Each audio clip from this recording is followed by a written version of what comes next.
Good evening and welcome to Waterfowl Hunting 101. Before we get started tonight, just cover a few things. If this is the first time to one of our webinars, or if you're returning, just to remind you that you can leave your cameras off and also leave your mics on mute, please. This will cut down any background noise. If you have any questions, you can put that in the chat and someone in the chat may answer it or the presenter can answer it. If we don't get to your question, we will have time at the end for a question and answering session. So you stick around and we'll answer any questions you may have about the presentation or really anything else to do with hunting in Illinois. We will be sending out a copy of this PowerPoint and a recording of this webinar to you via email. So you'll have that for your records and a reference in the future. We'll also be sending out a survey that we appreciate you guys filling out and let us know if we covered everything well enough or if there's any other questions you may have. And we'll use those to help us build Waterfowl Hunting 102 or other content for our program.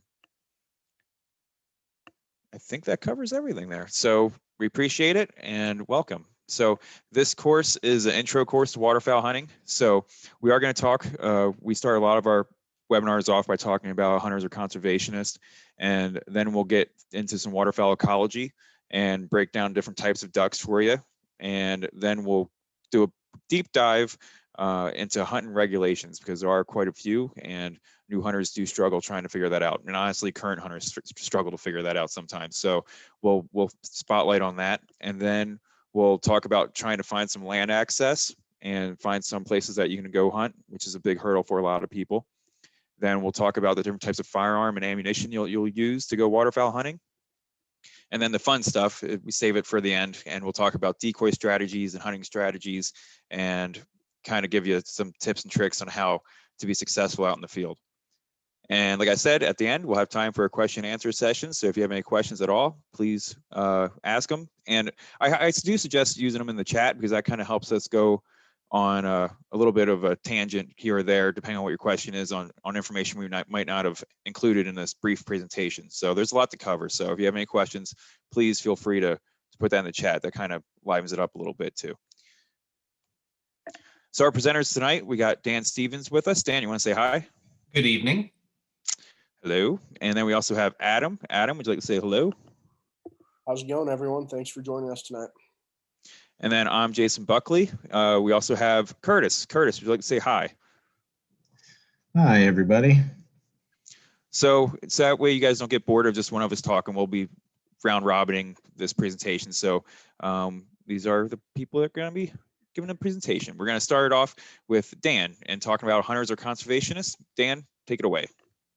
Thanks, Jason. Yeah, like Jason mentioned, we have a lot of information to cover tonight, so we're just going to quickly dive right into it. And like he mentioned, we always like to start off these discussions with a quick conversation about why is hunting, still relevant in modern society.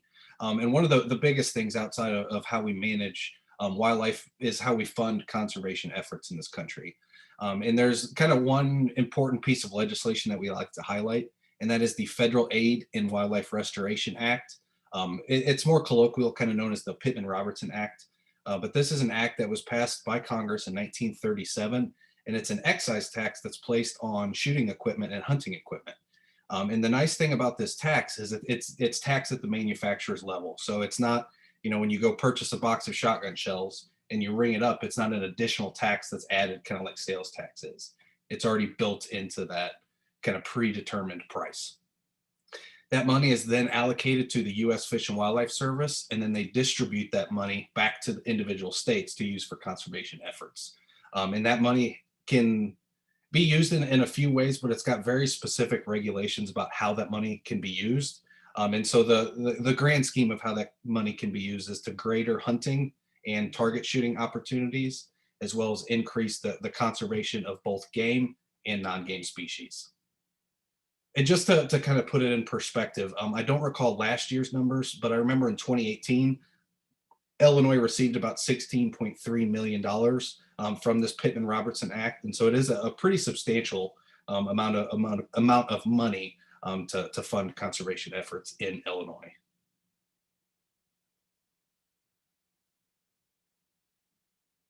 But now we're just going to dive right into waterfowl ecology. And one of the most important aspects of waterfowl ecology is understanding that they're migratory species and what waterfowl are.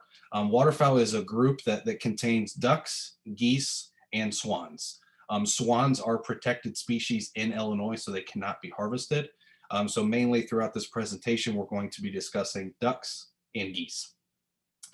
Ducks and geese and swans essentially have a few characteristics that kind of group them into this term waterfowl. And that's going to be flat bills, webbed feet, which kind of allows them to obviously swim through the water. And they also require some type of aquatic habitat through their individual life cycle. There's about 22 species of waterfowl that are common in Illinois, but again, like I briefly mentioned, these are migratory species. And so occasionally we do get some kind of rare ducks, rare geese, or even some rare swans that might come through the area. But waterfowl traditionally follow 4 kind of distinct migration routes. And you can kind of see this map right here. The one we're primarily going to be focusing on today is the Mississippi Flyway. And so this Mississippi Flyway is kind of the Mississippi floodplains and kind of some of those associated tributaries.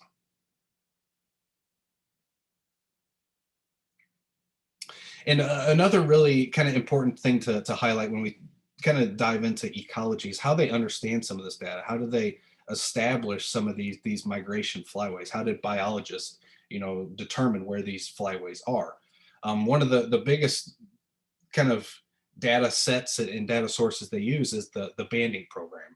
And so this was developed in 1922 with the initial goal was to identify those flyways or those migration routes. So every year biologists band about 200,000 ducks, about 150,000 geese and swans per year.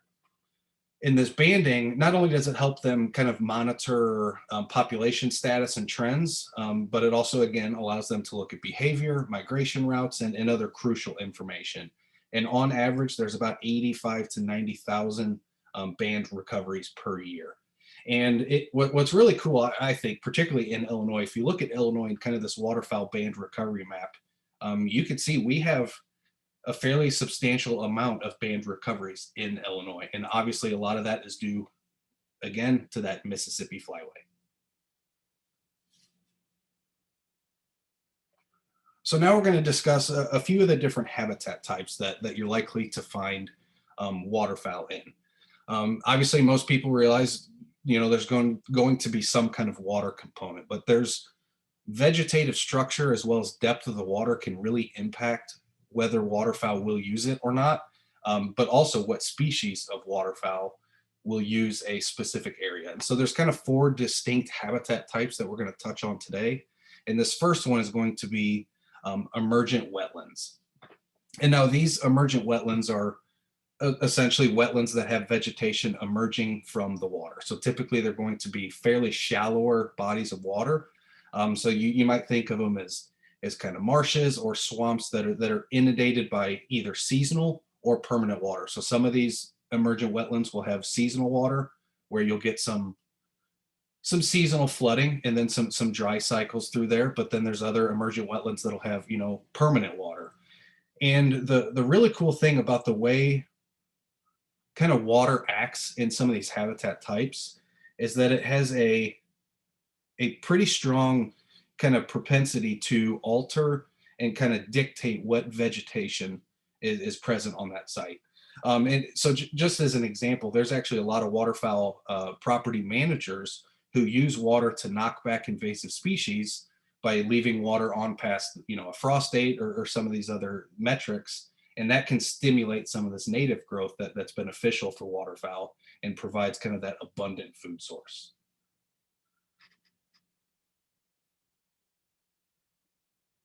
The next habitat type we're going to discuss is open water. And so this is probably what most people are familiar with. I knew when I was growing up and I heard the term waterfowl, I always thought of the ducks at the pond or the ducks on the lake. So this, obviously big open body of water. And so obviously this water can be rivers, lakes, sloughs, oftentimes creeks. And it's often used by dabbling ducks. And that's probably a term that you're not familiar with yet, but Curtis will kind of touch on what that term means in a little bit. But essentially dabbling ducks prefer very shallow water. And so if they're using an area like this, they're not going to be feeding in an area in this area. They're just going to be kind of loafing around, preening themselves, getting out in the sun to kind of warm up as they digest their food. But typically, dabbling ducks are not going to be feeding in these open water areas. Now, diving ducks, in contrast, they thrive in some of these big open bodies of water. Kind of like the name implies, diving ducks, they prefer deep water areas. And so if you find diving ducks in these areas, they're oftentimes actually going to be feeding in some of these areas. You can find them loafing as well, but diving ducks primarily use a lot of open water, where dabblers will kind of be, in some of these shallower wetlands, but occasionally you will find them on open water, but typically they're going to be loafing when they are present in that open water.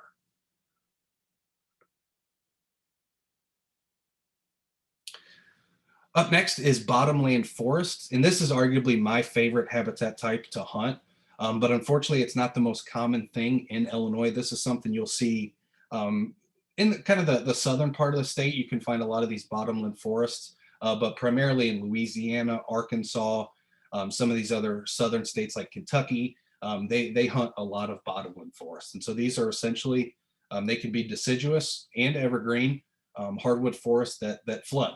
And so very commonly they're kind of in riparian areas along rivers that get some kind of seasonal flooding. And in some of these southern states, and again, even in some areas of southern Illinois, land managers will actually force water to flood in these habitats, because it's not only is it good for waterfowl habitat, but that seasonal water is actually good for a lot of tree species, as well as some of the other herbaceous vegetation that's growing. And so you can kind of, no pun intended, but kill two birds with one stone. So you can manage the habitat for waterfowl, but you can also increase diversity in the plant vegetation, as well as increasing tree density and some of these other things.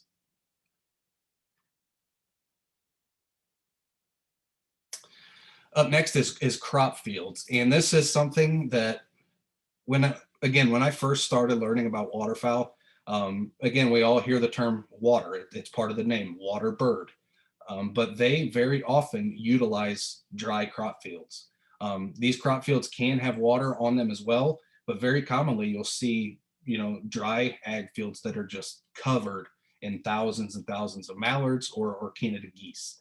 And so if you're thinking about waterfowl hunting, don't kind of overlook crop fields. Crop fields can very oftentimes be some of the best hunting out there, particularly because you don't have to mess with water. You don't have to have a boat or some of these waders and some of this other stuff. It's, again, you're just hunting a dry field. And this kind of final bullet here is crop fields that are adjacent to roosting areas. And roosting areas are essentially where these birds are going to be sleeping. And so if you can find an ag field that has, whether it's still standing or if it's been harvested, there's very commonly a lot of waste grain, which is just grain that does not get picked up by the machinery. And so it's kind of left scattered in the crop field. These birds will hit that constantly as a food source.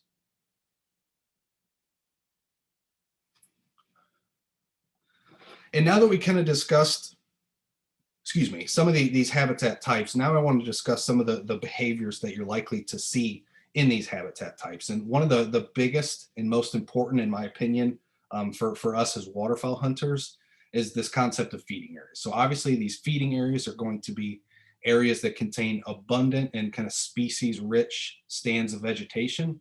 So that can be the emergent wetlands. It can be the bottomland forest, where they'll kind of eat on tree buds or very commonly acorns. Or again, it can be in some of these crop fields.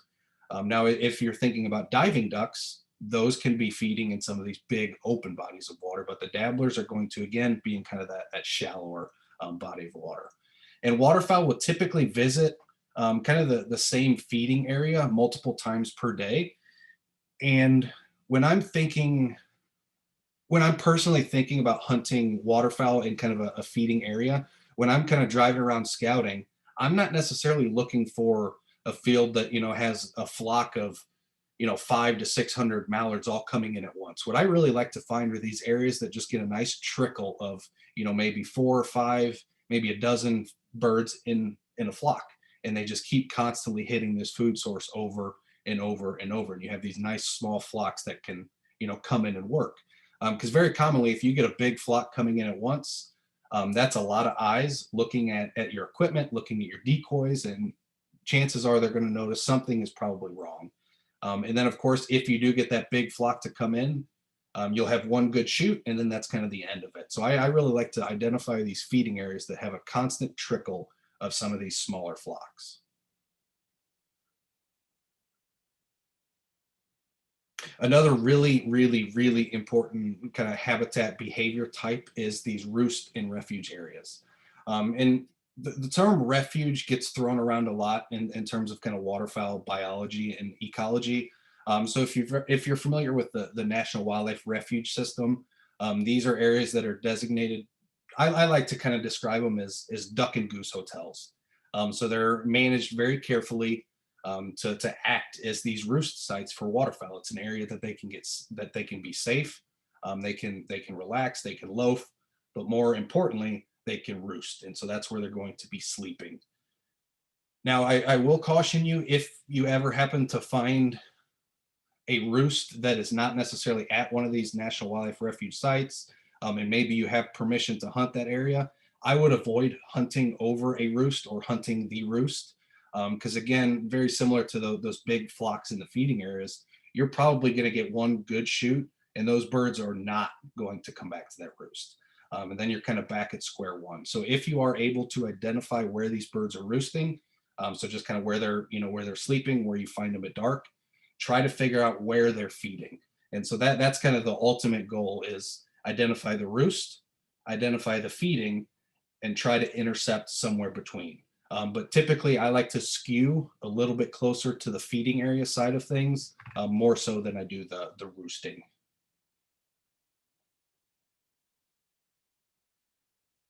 And another very common kind of habitat behavior type is this concept of loafing that I mentioned a little bit earlier. But these are areas that are very commonly open bodies of water. And it's just going to be where, on a warm, sunny day, waterfowl are just going to go out and loaf, just kind of like the name says. They're going to warm themselves in the sun. They're going to kind of preen their feathers. They're going to digest their food.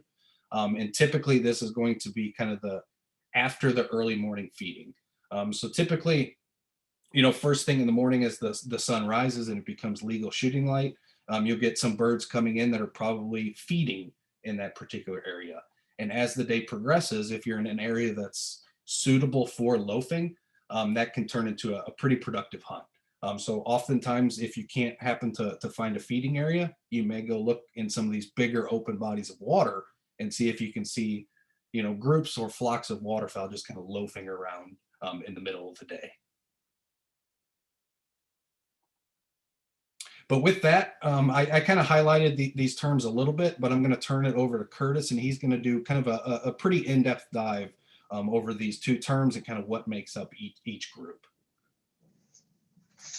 Yeah, thanks, Dan. So yeah, we're, we could do an entire webinar just on waterfowl ID. So we're going to scratch the surface here, but let's start off with, if you're going to break the dichotomy of all ducks in two, it would be dabblers and divers.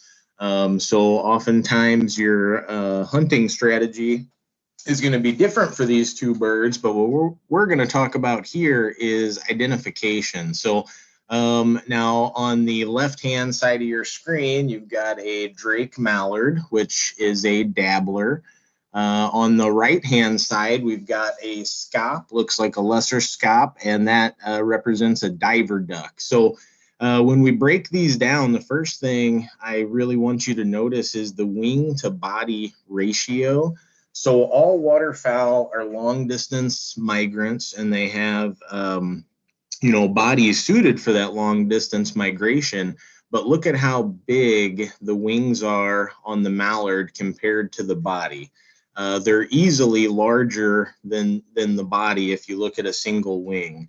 Now, if you look over at the right at an example of a diver, that scop there, look at his little wing. It's smaller than his pudgy little body there. So the wing to body ratio is different, and this also makes them look different when they're flying.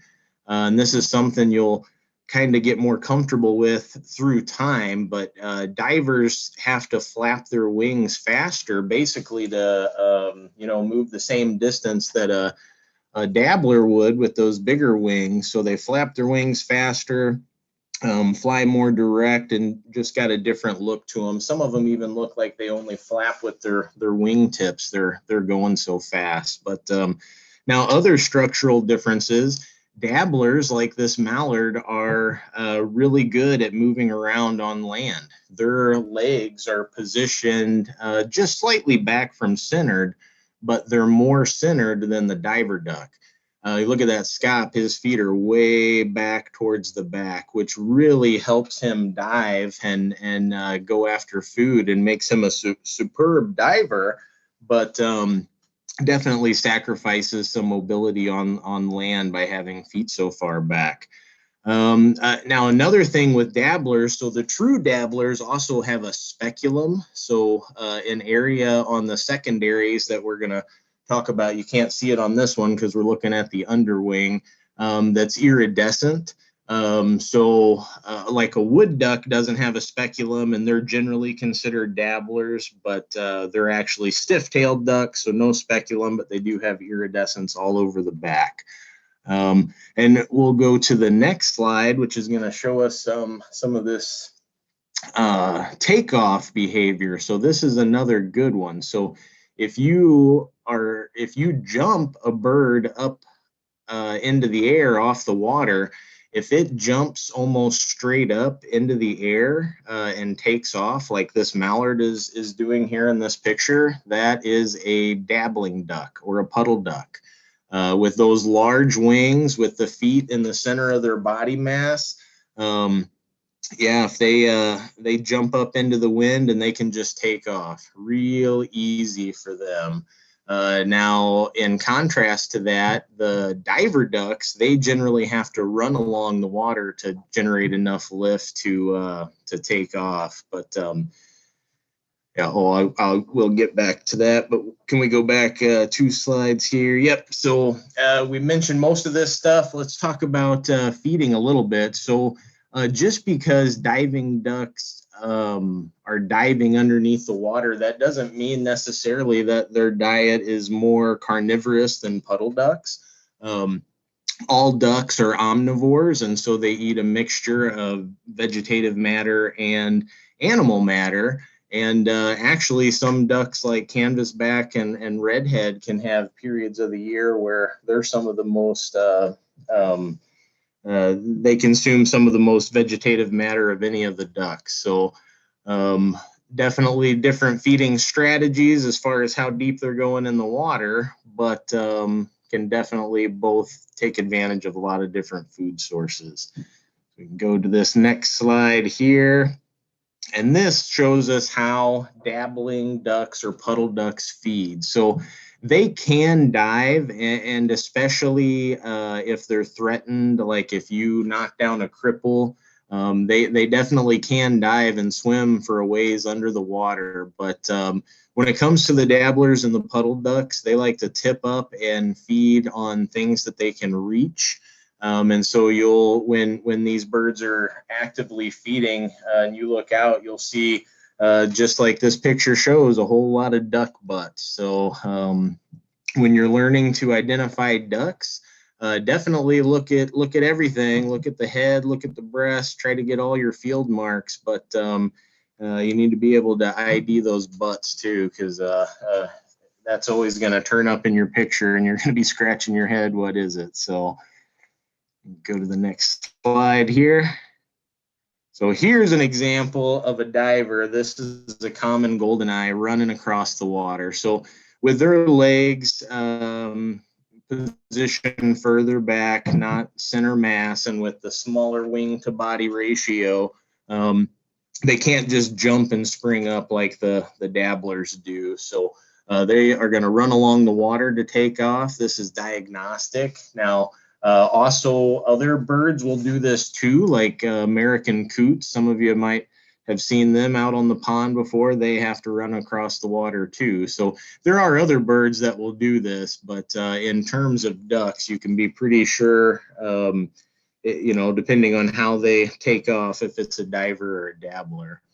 Now, goldeneye, they definitely are very carnivorous. Goldeneye and buffleheads, they're a type of diving duck that we actually consider sea ducks, even though they don't live in the sea or the salt water.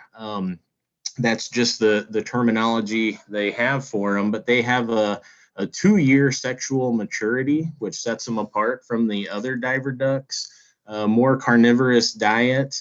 And that 2-year maturity means that the first year males look like females. So if you think you have a pair and you go to the taxidermist to get them mounted, and your taxidermist says you have 2 drakes, you'll know why.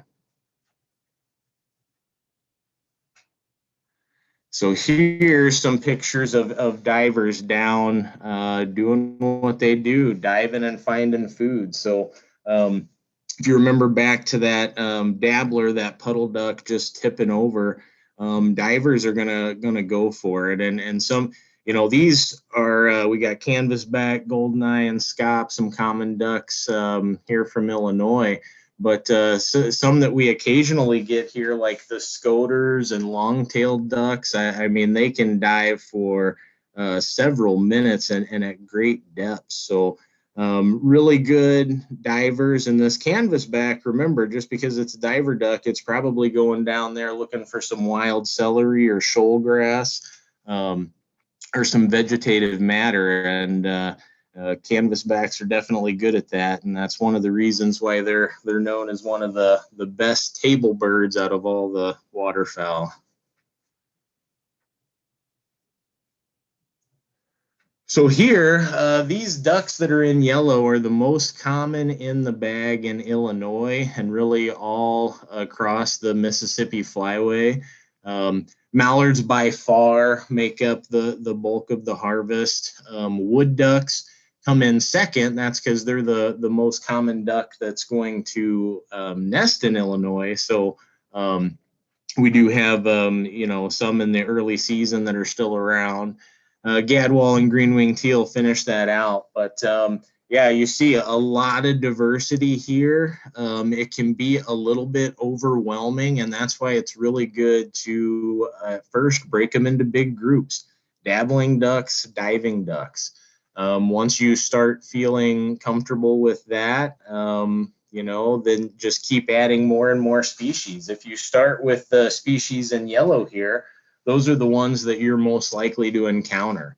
And it's not an intimidating number, and just kind of add as you go. So there's certainly a lot of duck hunters that hunt for 2, 3, 4 years and then shoot a duck and like, what's that?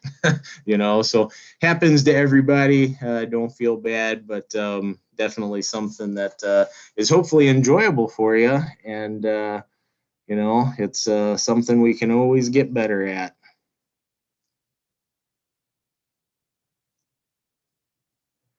And with that, I will turn it over to Dan for geese. Yeah, thanks, Curtis. And like Curtis mentioned, one of the biggest things about waterfowl is being able to correctly identify your target. And that'll make a lot more sense when we get to regulations, because a lot of the regulations, your bag limit is decided by species and in some cases even by gender. And so that's, again, why waterfowl ID is so crucial. But now we're going to switch gears a little bit and talk about Canada geese. And Canada geese are an interesting species, particularly in Illinois. We've all seen, if you live in Chicago or live in some of these more urban areas, Canada geese are everywhere. And it's important to kind of distinguish. There's almost 2 separate populations of Canada geese. And they can kind of be boiled down to the migratory population that, again, is going to be, flying down that Mississippi Flyway. And then we also have the resident, and that's what most people are familiar with. It's what you see at most of your local ponds, at the golf courses, on top of shopping malls that are kind of a nuisance. And this distinction is fairly important, particularly to note that the resident population is steadily increasing. And so as we get to regulations, you'll kind of see this play out, but there's essentially 2 separate Canada goose seasons, and one of those seasons is targeting this resident population. And so it's an early September season that, again, is aimed at reducing that population to a more manageable level. So it allows you to harvest more per day and also to have more in your possession. And you know, it's in early September to hopefully have that harvest before the migrants begin to fly down the flyway. And so that way they can ensure that during the September season, you're only harvesting those residents that we need to reduce that population to a more manageable level. And those residents have, those resident geese they create a lot of issues. The big kind of reason why this Canada goose population has just began to almost, not quite, but almost exponentially grow in a lot of urban towns is because urbanization creates ideal goose habitat. If you've ever gone to a local, you know, park or pond and there's geese everywhere, chances are that pond is going to have mowed, manicured grass pretty much surrounding the entire pond. And that creates the ideal habitat for these Canada geese. And so one of the biggest things, you know, any local township or park district can do is to just quit mowing that area, and that will create areas that are not as favorable for waterfowl or for Canada geese, particularly these residents. But again, aesthetically, there's a lot of aesthetics there, and people like seeing the mowed, manicured grass. And so again, that's why we have this early September is to reduce that resident population. Another key factor that kind of drives this population increase is that they have a very strong tendency to return to the same area year after year. And there was actually a few studies at the University of Illinois where they captured a few of these resident Canada geese, drove them several hundred miles, released them, and within a few weeks they were back in the original pond that they were caught from. So that just shows that natural tendency to kind of return to that same area.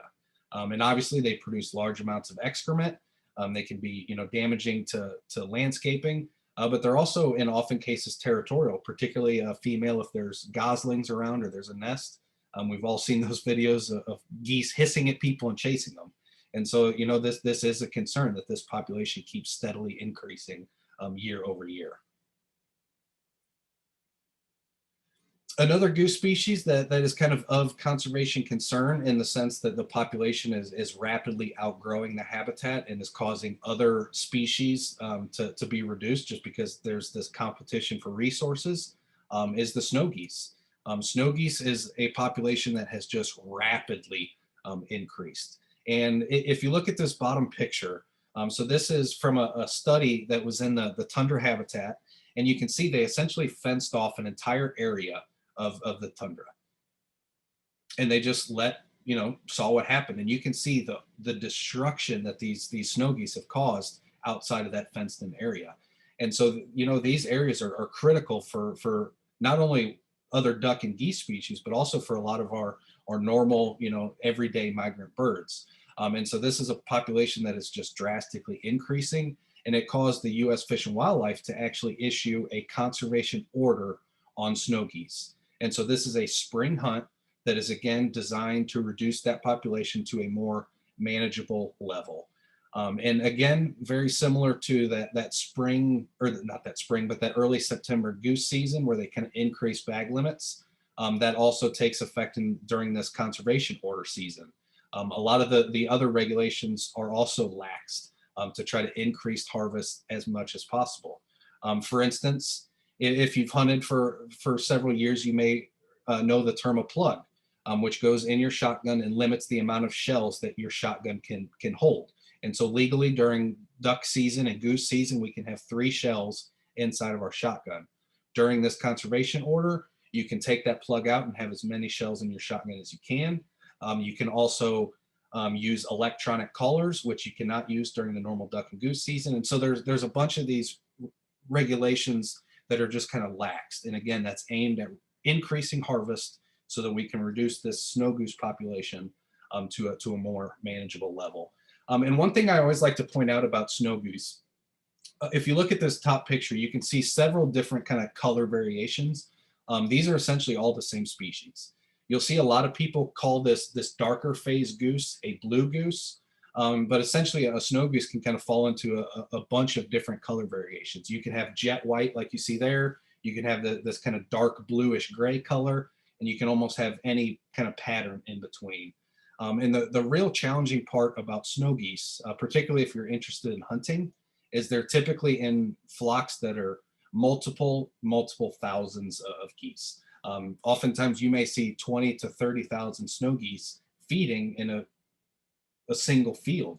And if you think, your 2 or 3 dozen decoys is going to pull in birds from that flock, that becomes very difficult. And so what we've seen is a lot of people have transitioned to hunting snow geese through outfitters.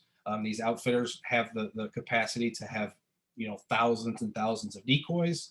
And so that is an option. You certainly can hunt snow geese by yourself. I've done it with just a few decoys, but it is challenging.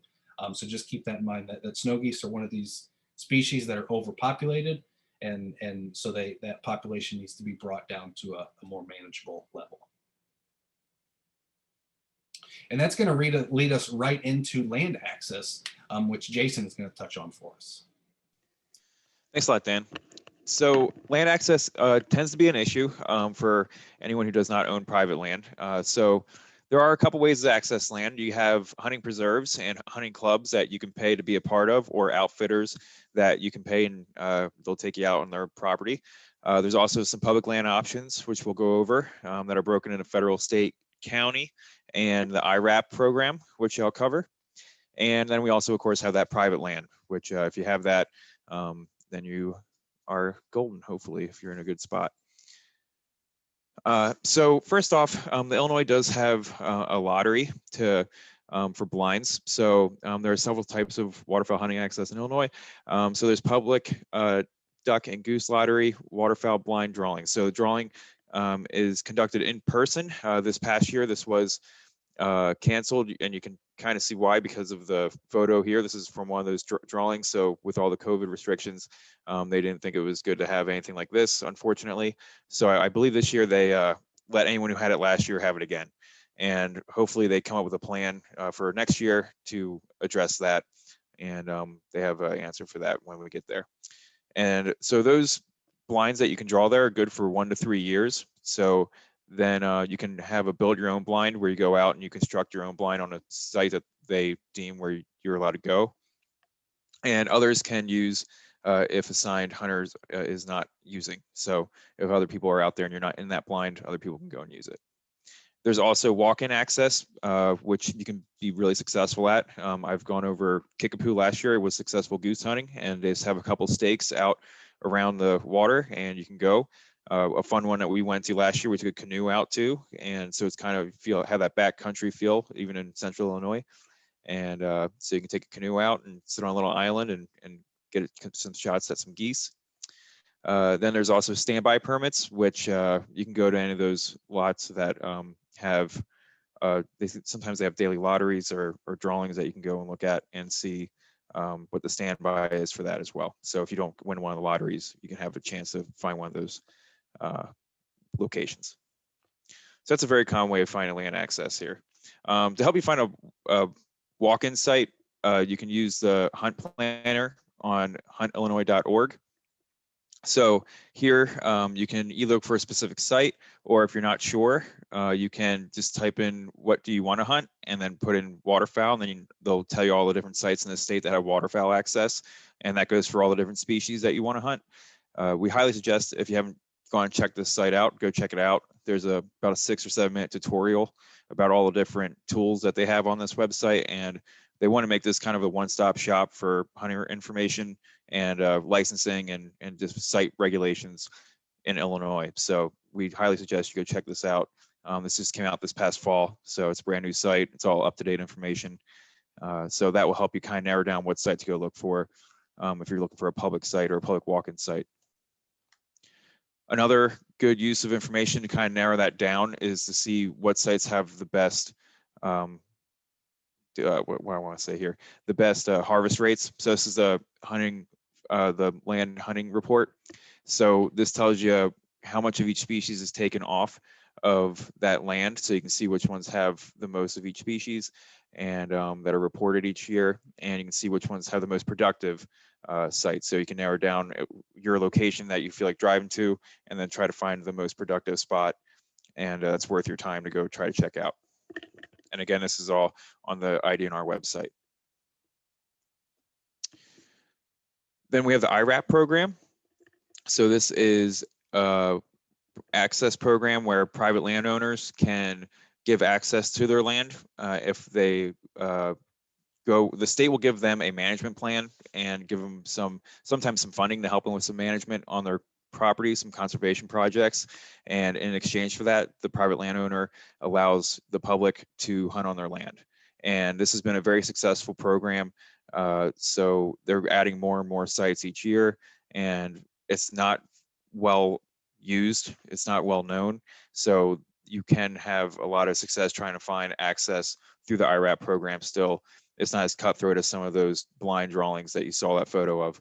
So I would go check it out. And if it is a lottery for most things, and if you're a youth or a first-time hunter and they determine that if you haven't hunted that species in the past 5 years, then you have a higher chance of winning that lottery. But again, still, it's not very cutthroat at all. So please use that access and use that resource. And then we have private land access. Illinois is 96% privately owned. The DNR got 1% of that land. And then the Shawnee National Forest is large enough that it's almost 1%, it's 0.7%. And that's in the southern part of the state if you're not familiar with the National Forest down there. And it can be difficult to find access to this. Waterfowl, hopefully not as hard as maybe some big game opportunity, but it might still be difficult, but you can still try it out. So if you're going to go door knocking and you don't know who owns what plot of land, say you're driving down the road and see a bunch of geese land in a field and you want to try to find access to that field, you can use Plat Maps. So Plat Maps you can find online or in the town hall, and it's basically tax information, and you can buy them in books as well. And it's almost like an atlas with all the different landowner information on it. There's also apps out there that you can pay subscriptions to, like Onyx is the one that's blown up right now. There's also other apps that have similar information that you have to pay for, but they give you all the different landowner information depending on where you're looking at. So that's one way to find who owns the land. And then after that, a lot of the problems is liability issues with hunting on land. And just so you know that there is an act that protects you as long as no money is exchanged, that the landowner is not liable for if you get hurt or something like that. So if that's something that they're concerned with, you can tell them as long as you don't exchange money, that is not really an issue, at least not legally anyway. So also we want people to remember to make sure they know where the property lines are if you're hunting on private or on public land. And if you're not used to being out in the woods, one law that some people may not be aware of is the purple paint law. So if you're walking around and you see a line of trees that have a bunch of purple paint painted on it, that is as good as a no trespassing sign. So make sure you stake out and know where your land delineations are. And if you bump into a bunch of purple trees, make sure you're on the right side and try to kind of stay away from that property line. And then this is a contract that the DNR has on their website. The URL is there. If you just look up a land access card on the Idnr website, you can find it. And it's just like a simple contract that kind of cites that you've agreed upon the landowner's rules and that there's no liability on if you get hurt on their land or whatnot. So that's just something that makes it a little bit more professional if you're trying to find access to land. It is kind of hard to trust strangers to come on your land, but hopefully with this, it gives you kind of another help to get over that hurdle.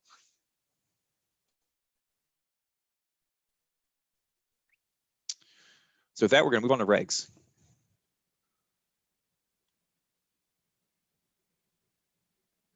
Perfect. Thanks, Jason. So now we're going to discuss regulations, and regulations are, again, one of the more important aspects of waterfowl hunting, in that there are some very specific regulations that apply only to waterfowl hunting. And if you've hunted waterfowl in Illinois, maybe a few years back and you took a few years off, you may notice a change in the regulations. Historically, the waterfowl regulations were actually printed in a separate book. So you kind of had the deer and turkey and small game digest, and then you had a separate document that was only the waterfowl regulations. About 2 years back, they made the switch, and now they're all kind of inside of that single booklet. So just keep in mind, if you're looking out for that specific waterfowl digest, it no longer exists, and they're all held in that main digest. And so we're going to go through regulations. We're going to discuss hunting seasons, bag and possession limits, and kind of what those terms mean, and kind of what some of the bag limits are, as well as licenses and permits. So what credentials do you need to actually hunt waterfowl in Illinois? We'll go over some equipment requirements as well as clothing, and then we'll kind of discuss some post-harvest procedures. And then we'll also kind of wrap up, because there are site-specific regulations that apply on public land, and we'll detail some of those that you're likely to see and how you can kind of find those site-specific regulations for each site.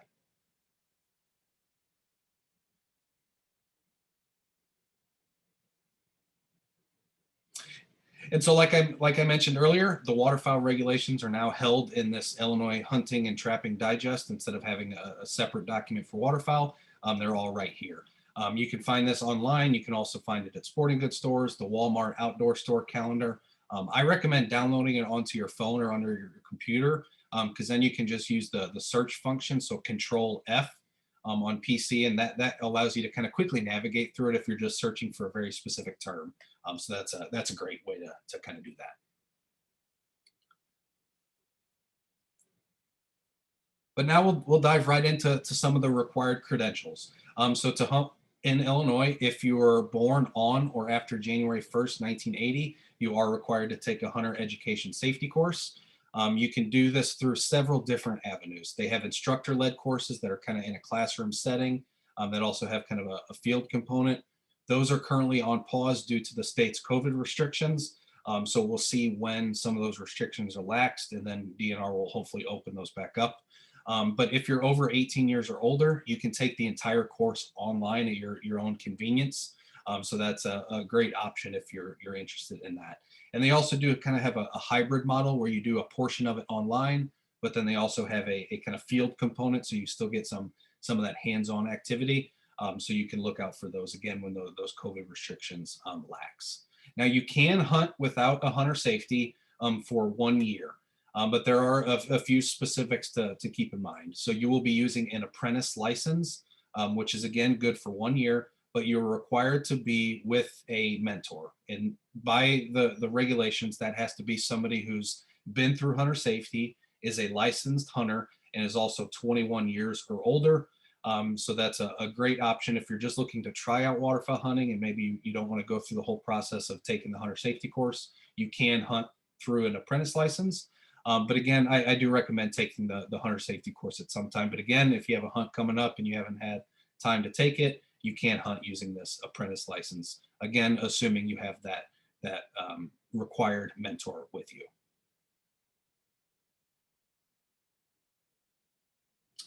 In Illinois, we also have the firearm owner's identification card. So regardless of who owns the firearm, Illinois residents who have a firearm or ammunition in their possession must have a valid FOID card. Now, if you are out of state or you have some friends coming from out of state, non-residents are not required to have a FOID card. And it's also important to note that the FOID card is not issued by the Illinois Department of Natural Resources. It's issued by the state police. And so if you have any questions or concerns with the FOID process, contact the state police, not DNR, because all DNR is going to do is tell you to call the state police. These do have a 10-year expiration, so every 10 years you'll have to reapply.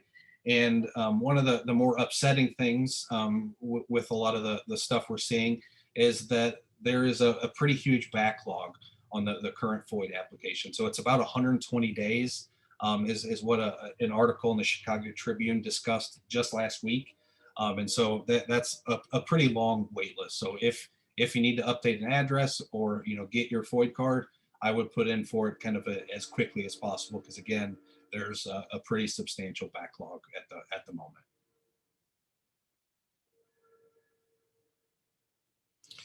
Now, what else do you need? So these are kind of the more appropriate things for specifically waterfowl. You will need a base hunting license. So again, if you have not taken hunter safety and you're going out with a mentor, this is where you would substitute that apprentice license. But you'll need your base hunting license. You'll need a state waterfowl stamp, which can be purchased online. It used to be a physical stamp, but they kind of got rid of that just because I guess it wasn't as cost effective. So now it's just another line item on your hunting license when you buy it, but you do need to have that state waterfowl stamp. You will also need a federal waterfowl stamp. You can kind of see an example of what the federal duck stamp looks like right here.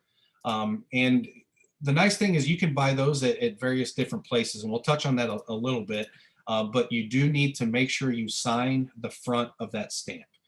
That stamp is not valid until you sign it. So it will go, when you purchase a hunting license, whether you print it out yourself or you buy it at a store, there will be a square that says place your migratory duck stamp here. And so you'll place it right there and you'll go ahead and sign right over the face of that duck stamp. And so that validates it. If you don't have that stamp signed, you could technically get a violation for that. You will also need HIP certification. HIP stands for the Harvest Information Program. Now this is a free certification. It doesn't add any additional cost to your hunting license or any of that. But the HIP certification is required if you hunt migratory species.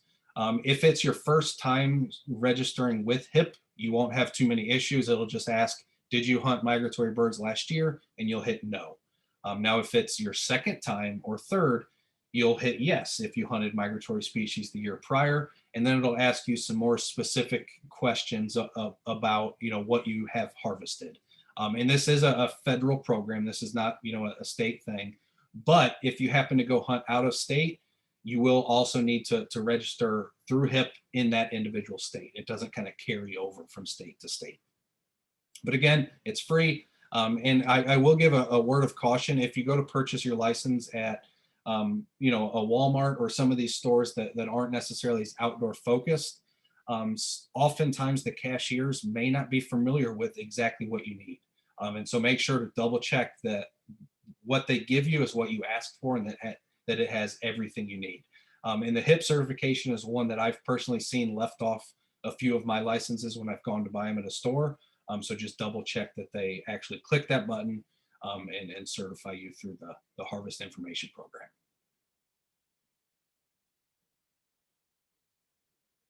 But a little bit more about the federal duck stamp, just some basic background.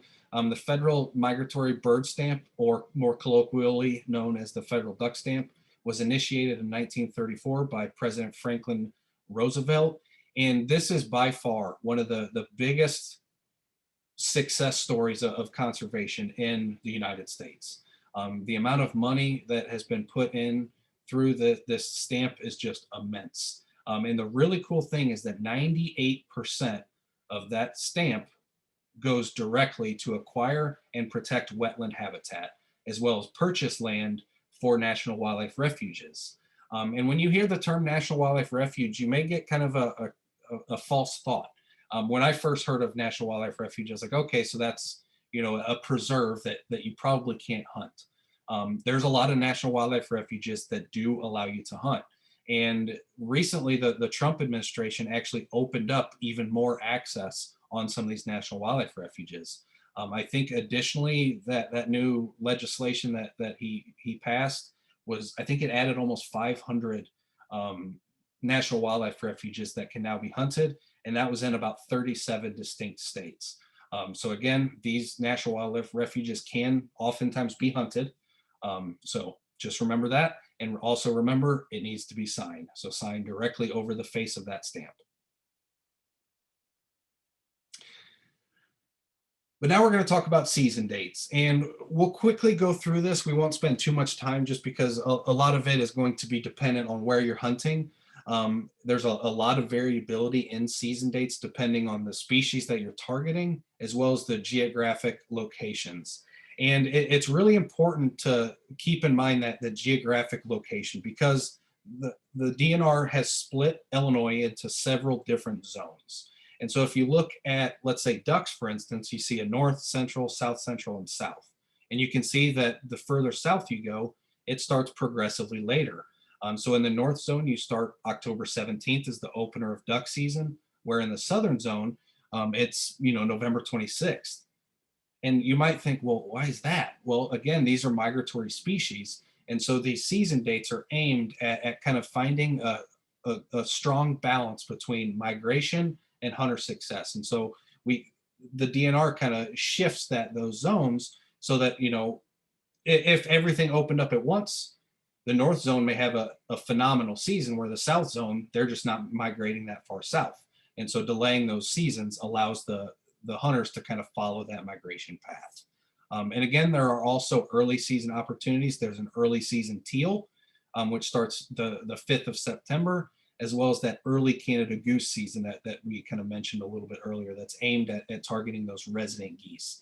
And so, some of these early seasons are a great opportunity before deer season starts, before pheasant, before fall turkey, just to, again, get out there, experience, the wild, and spend a lot of good time with friends and family. And early teal and early Canada geese are a great opportunity to do that. The weather's nice. Chances are you're going to see a lot of birds. Again, they may not come into your spread and all that, but chances are you're going to see a lot of birds. And another little tip is that if you're looking through the digest and you see these yellow shades, those are going to be changes that were made from last year. And so, once you start diving into these digests year after year, you'll start to remember a lot of the basic requirements. You won't have to look them up every time, but having them noted like this, that, okay, this is a change I need to pay attention to, is very handy. So just pay attention to those yellow highlights throughout the digest.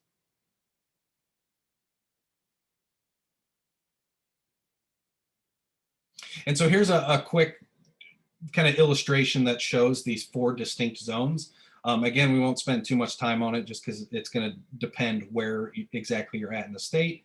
But Illinois is divided into 4 zones. We have the north, the central, the south central, and then the south zone.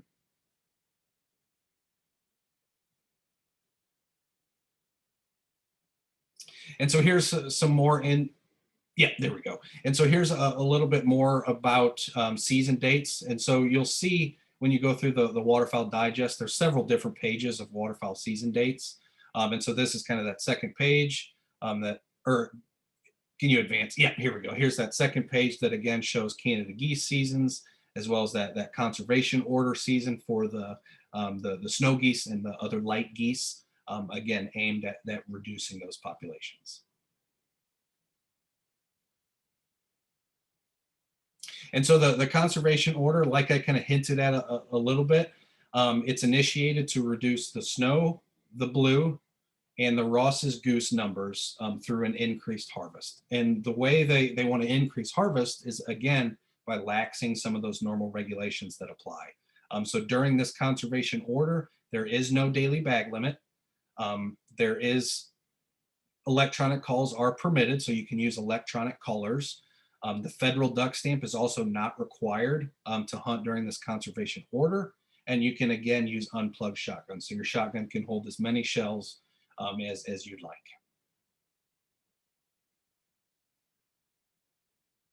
And now I'm going to turn it over to Adam, and he's quickly going to cover the last little bit of regulations for us. Thanks, Dan. So moving on, we're going to be talking about finding the Idnr site-specific regulations. So this right here on your right-hand side is a screenshot of a hunter fact sheet. So each site in Illinois will have a separate hunter fact sheet, and it is super important to know and read and understand these sheets for the site that you plan on hunting. Yes, there's a lot of regulations that you need to know beforehand, but these are different because every site might have their own nuances to what you can and cannot hunt at that site, not only for waterfowl, but any other kind of hunting as well. So you're going to have all the rules and regulations for each certain site on here, information of how many water acres there are, huntable acres, timbered acres, things like that. If you have to use non-toxic shot for any sort of hunting, and if you're going to need any check-in and check-out procedures for that site, for example, like a sign-in or sign-out sheet or a windshield ID card. So it is another step that you guys have to take to kind of read and understand the rules, but it is pretty crucial. So make sure to understand the sheet for the site you want to hunt.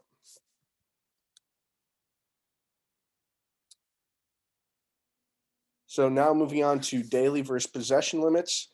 So a bag limit is the maximum number of a given species that a person may legally harvest in a single day. And a possession limit is the maximum number of a given species you can possess or have in your possession, for example, in your freezer.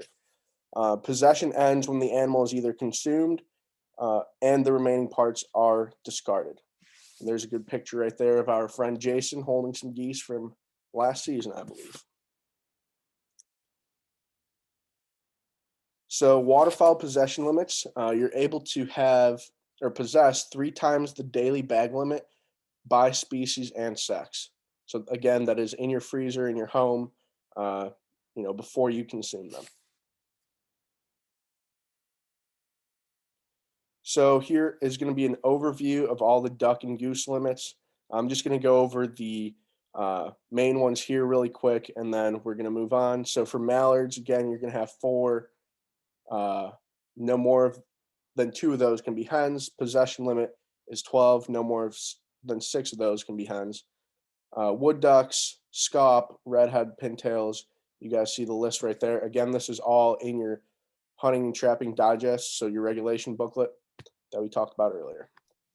I'm going to jump in just for a quick second, Adam. One thing I do want to highlight here is the easiest way to understand bag limits for waterfowl is that you can harvest 6 total. Okay, so you can have 6 ducks per day, and then these are kind of the limits for individual species. So very commonly, you're going to have a mixed bag, and so you may have 4 mallards, and then you may have 2 wood ducks, and so you need to make sure that you're not going over that 6 ducks per day, but also make sure you're not going over these species specific as well as gender specific limits. Yes, thank you. So early teal and early goose, again, your daily bag limits and your possession limits for those, as well as your season dates. Let you guys read that here for a second, and then we can move on. Again, this is all listed in your regulations booklet that you can find either online or in person at your local Walmart or sporting goods store. Then regular goose season bag limit overview. So your daily bag limit for Canada geese is 3, possession limit is 9 during your regular season. For your daily bag limit for snows, blues, and Rosses is 20, and your possession limit on those is unlimited. So moving on to ammunition and legal firearms. So for waterfowl, any gauge shotgun from 10 to 20 is legal. Shotguns may only hold a maximum of 3 shells. So again, you're going to need to have that plug in your gun. Right here in the top right corner is a picture of what a plug looks like if you're not familiar. Basically just a plastic dowel rod that sits in your magazine tube. Basically all it does is block the ability for more shells to be put into the magazine tube. So if you buy a used gun, make sure to put one of those in. If it does not have one, they're only a couple dollars. You can even make one out of like an actual wooden dowel rod or something like that. And if you do buy a new gun, if it's not already installed in the gun, it will be in the box. So you will just have to read the manual to install that in there. And then, of course, non-toxic shot is required for waterfowl hunting throughout the country. And yeah, so those are your kind of legal ammunition firearm rules right there. So lottery applications. So this is different than what Jason covered. The lottery applications are for just blind for a single day. This is a free lottery. You have to apply for certain permits for certain Idnr sites. Like I said, they are free to apply for. If you do happen to draw a certain day, there is a blind there on the site that you get to go to, and you get to bring 3 other people as well as yourself. So they are super cool if you want to try to get into duck hunting, you've never done it before, it's a good opportunity to get out there and try to get into the field and harvest some ducks. So like I said, they're not guaranteed permits, but you will likely get one, especially if you apply for the first lottery, which opens August 16th and ends August 31st. So next summer, we'll be putting out reminders for this lottery application. So make sure to check on that and put that in your calendars. So post-harvest regulations, you're going to have to leave a wing on the bird. You're going to need, or a head or a wing must remain attached on the bird for transportation from the field to your house. Because if a CPO or a conservation police officer would stop you, they will have to be able to identify the species and the sex of the bird. Some other notable regulations: electronic calls are prohibited. Do not hold permits or harvested game for other people. Do not hunt areas without proper licenses. Of course, do not bait wildlife, but you can hunt agriculture. And then the tip line, which is Target Illinois Poachers, is a hotline that's anonymous that you can call the conservation police, leave them a message if you see or hear about anything that's illegal in the place that you're hunting. So you can leave a message and they will go investigate that. Yeah. Yep. There you go. Can you hear me now? Yep. Okay. I just wanted to point out that on huntillinois.org website, they have a list of all the different COs for the different counties and everything else, and they have their contact information as well. So if you have a specific question for a CO, all that can be found on that website now. Awesome. Good. I'll link that too after my slides are over here. Awesome. And with that, we're going to toss it over to Dan for equipment. Perfect. Thanks, Adam. Jason, if you can go back one slide, I just want to kind of reiterate one point that I see a lot of waterfowl hunters break, and it's the second bullet here that is do not hold permit or harvested game for other people. And this is kind of a two-way street. And one of the biggest, most common waterfowl violations outside of, having the plug-in, having the proper licenses, is bag limits. So very often hunters will do the term that's called party limit. Now, some states do allow party hunting, where instead of, an individual can only harvest 6 ducks, they just kind of multiply it by the number of people in the blind. Illinois does not allow that style of hunting. So it's 6 birds, it's 6 ducks for you. You can only harvest 6 ducks. And why that's important is when you're in your blind or in your layout wherever you're hunting, you also need to keep those birds separated. You can't just kind of throw them all in one pile. Make sure you keep those bag limits separate. So again, if a conservation officer checks, it's easy to say these 3 are mine, those 4 are his, such and such. But now we'll hop right into equipment, and we're going to go kind of quickly through this section so we can spend a little bit more time on the decoy strategies and some of the other hunting strategies. But waterfowl hunting is a very equipment intensive hunting style, if you let it. So what we're going to do right now is just kind of discuss some of the basics, what to look for, and kind of what to avoid. And so again, obviously you're going to need your legal method of take, which most commonly is going to be a shotgun. Again, you must use non-toxic shot. Steel is kind of the most common. And what I have personally found, and what a lot of other hunters use, is shot size 3 to 5 works well for ducks, and a little bit bigger shot, so size 2 to BB, works well for geese. And if you're confused about what some of these numbers mean, we have a pretty good video that we produced a few weeks back on our YouTube channel that really dives into what these shotgun metric numbers mean. So you can see at this bottom box here, there's 5 numbers. And so we kind of dive into what each of those mean. And so we'll send that out in the email following this webinar later in the week. There are some really important firearm accessories that I recommend carrying, and that I always carry in my waterfowl bag, is a basic firearm cleaning kit. Remember, we're hunting very oftentimes in water and muddy areas, and a muddy and wet shotgun tends to rust and not work as well. And so having a way to clean that firearm if you happen to drop it or it gets, the barrel clogged, is really important. Again, you'll need your applicable choke tubes, a choke tube wrench in case you decide you want to adjust that choke tube. Some other things that are good to have is a gun case. I personally like a floating gun case. It's just got some styrofoam in it that floats. So if you're hunting with a boat and it happens to fall overboard, you don't lose your shotgun. It's going to float, so you can pick it up pretty easily. Clothing is very important for waterfowl. If you've been upland hunting, so maybe you've been pheasant or quail, you know that you are required to wear blaze orange. Well, typically that's because, again, you're hunting in an area that has tall prairie grasses, so it's kind of difficult to see other hunters. But it's also how the birds work. So obviously pheasant and quail hunting, we're trying to kick those birds up from the ground and get them to fly. So they're not necessarily looking for you. When waterfowl come in, we're going to be stationary and waiting for those waterfowl to come to us.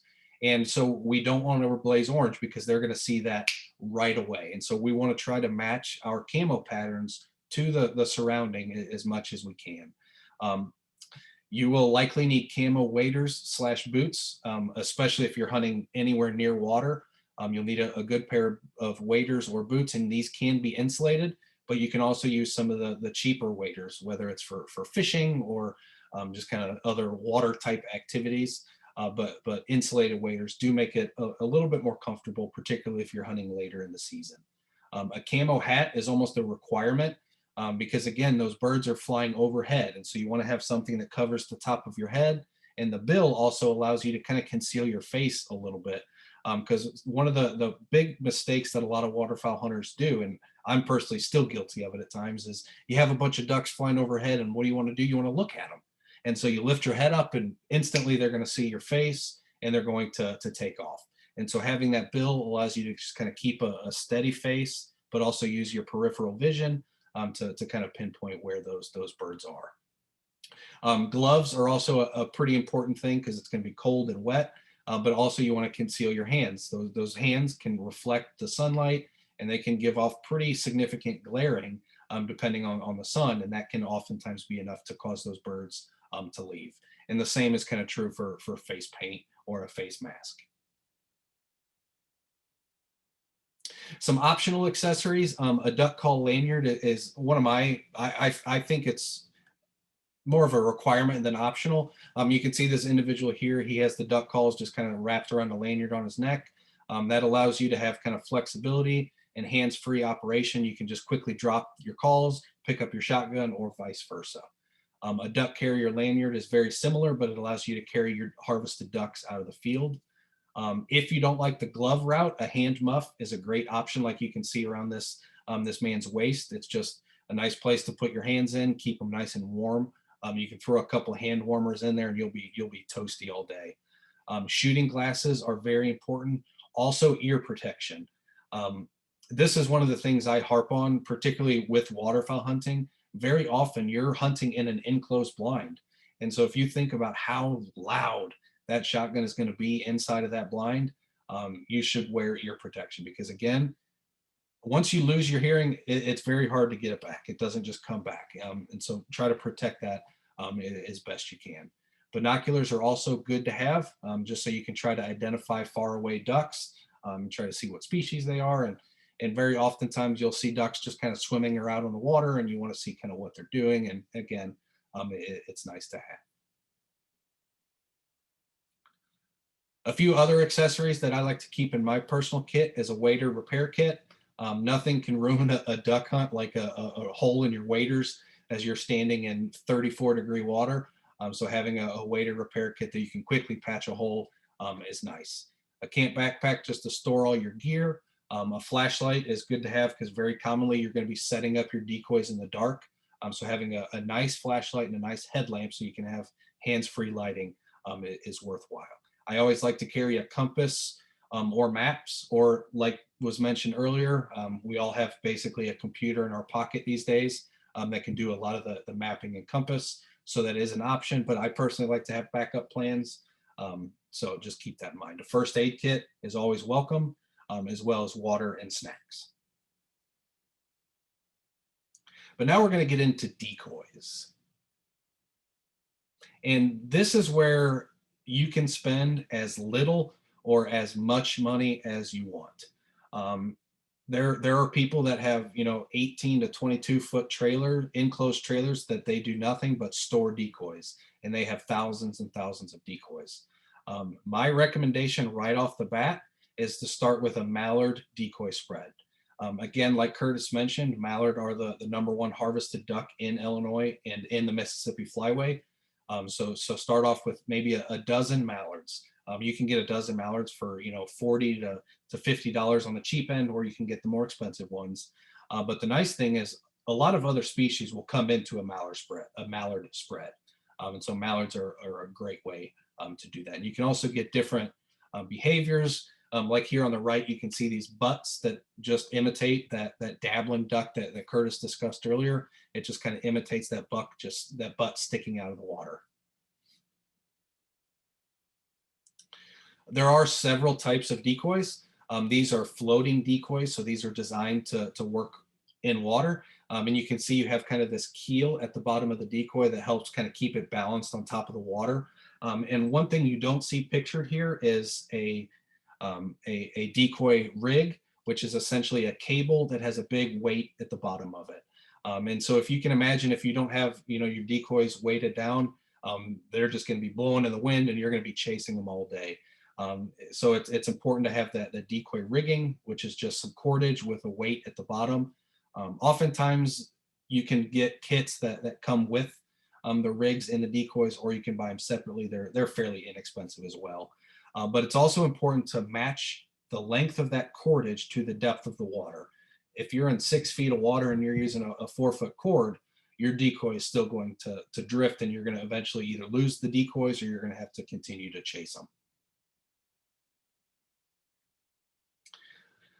Now, arguably the most expensive type of decoy are going to be these full body decoys. And these are very common if you're hunting in dry areas. So if you're hunting maybe a cut cornfield or an alfalfa field or a winter wheat field, most people will use these full body decoys. And again, we're showing, one particular image, but there's multiple species and multiple designs of these types of decoys.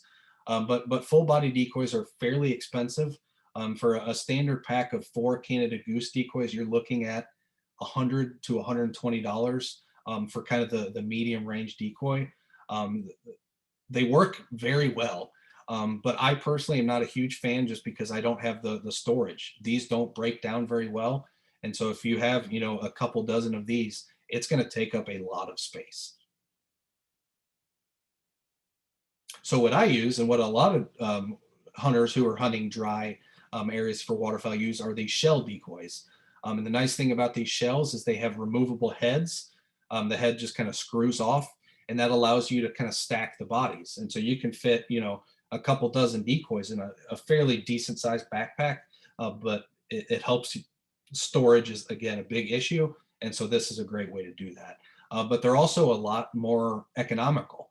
You can get, a dozen, maybe a half dozen to a dozen shells, depending on the brand and make, for about half the cost that you would pay for 4 of the full bodies. And the shell decoys work very well, particularly if you put them on a stake, like you see here on the right. Excuse me. And then you might have, some of your feeding decoys or resting decoys, just put them flat on the ground, just kind of to mix things up. And very oftentimes you'll see people combining the two. And so if you do that, very often you'll have kind of your shells or some of your cheaper decoys on the outside of your spread. And then towards the center where you want the birds to land is where you might put some of the higher quality decoys. So as those birds get closer, those high quality decoys can pay off a little bit more. Another kind of newish style of decoy, I guess. It's a favorite for the snow goose hunters. Like you can kind of see here, this is a snow goose decoy, is these wind sock decoys. These are they're about the cheapest decoy you can get. You can see it's just kind of a tube that the wind catches and makes it look like the body. And then you have the head that you just kind of attach to the stake.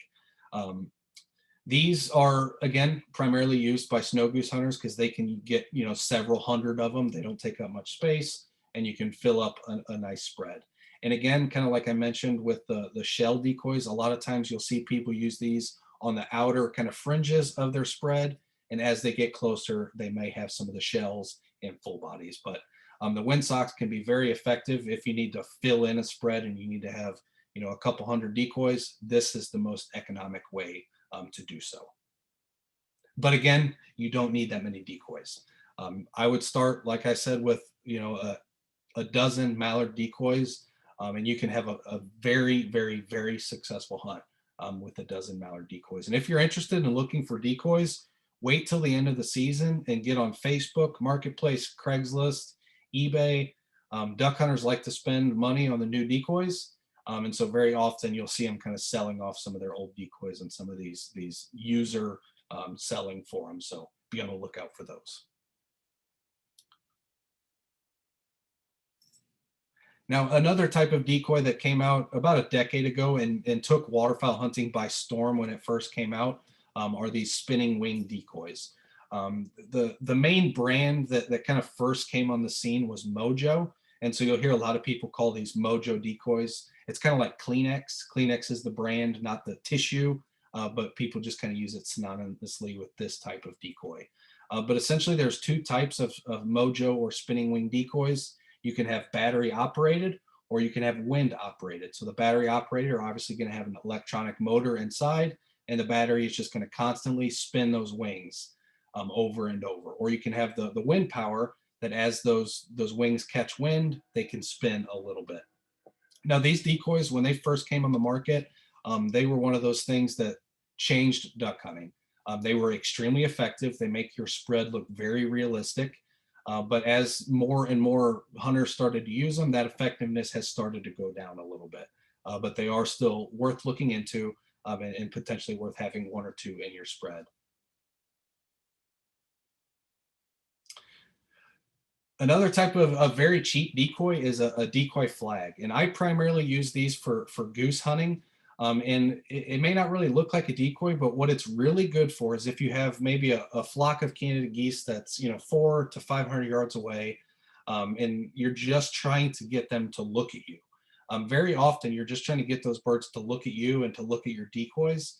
And so the decoy flag, you can kind of see what this individual is doing. He's just sticking it up in the air and flapping it down. And what that looks like is a bird coming into land. And again, it's just designed to catch those birds' eye, so that hopefully the rest of the decoys kind of draw them in. And so this is a decoy that you're primarily going to use when the birds are a long distance away. As they start approaching, you'll kind of put this one down and put it away. But these are fairly economical and they can be very effective if used correctly. Another type of decoy that I personally don't use, but I know a lot of people put them in their spreads, are confidence decoys. And here we have kind of a great blue heron as kind of a confidence decoy, but essentially these are just other birds that are very often found alongside ducks and geese. So just think of the other birds that you may see in a wetland, and those just add a little bit more realism to the spread. Again, I personally don't really use them, but there are an option out there, and there are a lot of hunters that swear by using these confidence decoys. Now, the most challenging part about decoys in general, outside of storing them, is transporting them to and from your hunting site. And so there's a couple different types of decoy bags. You have this really cheap option here on the right that's kind of just a mesh netting, and then you have the fancier version on the left. The fancier version on the left is going to be more comfortable, but I personally use the mesh ones on the right. What they really do well is you can put a ton of decoys in there, but it also, you get a lot of air movement. So it's going to dry out those decoys a lot quicker. And you'll notice after you duck hunt once or twice, those decoys are going to have a funky smell just because of the water that they're sitting in. And so letting air get in there and kind of dry those off is important. And so those mesh bags on the right are nice for that. Now, the next most important piece of gear, I would say, in a waterfowl hunter's arsenal is a Waterfowl Call. And obviously, you know, we're running short on time with this specific webinar, and there are hundreds and hundreds of videos on YouTube that show how to use a duck or goose call. I would say if you're looking for tutorials, there are kind of two schools of thought when it comes to calling. There's the competition style calling, which is they don't try to sound like a duck. They just try to sound as loud and obnoxious, it seems to me, as they can. So if you're looking for tutorials, just try to find one that focuses on kind of that hunting aspect rather than that competition calling. But there's several different types of duck calls. Kind of the most basic is the acrylic duck call. You can get these very, very cheap. This is another similar to decoys where you can spend a little or hundreds and hundreds of dollars for some of these hand turn wooden duck calls. I personally have found a fairly good sweet spot between the $30 to $50 range. You can get a really high quality call that sounds excellent in that price range. So you have an acrylic or you can get wood, and they do have some kind of tonality differences. And so I personally have a wooden duck call and an acrylic duck call on my lanyard, just so you can kind of change back and forth. Because again, they have different tones and different pitches. And so that just sometimes makes it sound like there's more than one duck that's talking in the area. So that is an option. Now these 6-in-1 whistles are another cheap duck call that's worth throwing on your lanyard. They're really effective at mimicking teal call. So we mentioned earlier, we have that early teal season in September, and the 6-in-1 whistle is a great way to make those teal sounds. They're extremely inexpensive. They're sometimes $5-6. So it's definitely worth learning how to use and throwing on your call lanyard for when the time arises, you have it and you know how to use it. Now, goose calls, this is where it gets a little bit more interesting. There are multiple different types of goose calls, but we're just going to kind of discuss the two most popular. There's the short reed call and the flute call. Now, the short reed call, in my personal opinion, it sounds better. It has a better tone and a better kind of cadence to it, but it's a lot more difficult to use when you're first starting out. Essentially, a short reed call, it takes you blowing through the call, but it also takes back pressure going back into the call, where the flute call does not. It kind of creates that back pressure internally. And so if you're just looking to get started, the flute call is a great way to do that. You can sound, they sound awesome, and they're a lot easier to use. So look into those two options there. And now we're going to move through blinds. So where are we hunting, and what are we using to hunt? My personal favorite is using the natural vegetation that's present on the site. If that site allows you to use what's naturally there, or some of the sites are going to require you to be in a physical blind. But if you have the option, particularly at a lot of the walk-in sites, try to use that natural vegetation that's there. Again, you can blend in a lot better and have a lot better concealment and look a lot more natural than some of these other options. You can also use these cheap blinds. You can get these camo leaf blinds at sporting goods stores. Or one of my personal favorites, if I'm hunting in a field, maybe hunting for early Canada goose season, is using burlap and just kind of covering it with some of the other vegetation that you may find at the site. That burlap just kind of creates a nice barrier to hold some of that. But again, it allows you to just kind of naturally blend in with the area without having to carry too much gear with you.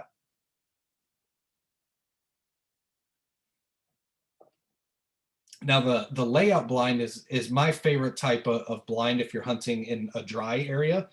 So these layout blinds, you can almost describe them as a tent mixed with a sleeping bag. And so you can see, just like the name implies, you're laying down. And so you're going to be on your back inside of this blind. And now in this individual picture, you can see these two open flaps on either side. Those are only going to be open when you're actively shooting. When there's birds kind of circling or you're just waiting around, typically you're going to have those flaps closed so that you can kind of cover up and conceal your entire body. And layout blinds are one of the most comfortable things you'll ever lay in. I don't know how many days I've slept in layout blinds out there as the sun kind of hits your face. In this particular one, it's kind of a two-person layout blind, but more commonly you're going to find just kind of a one-person layout blind. And they typically have some kind of webbing on the outer side of the blind that you can use to kind of nest in some of that natural grass or corn stalk that may be present on the site, just to, again, help you blend in a little bit better. There's also an option for a boat blind.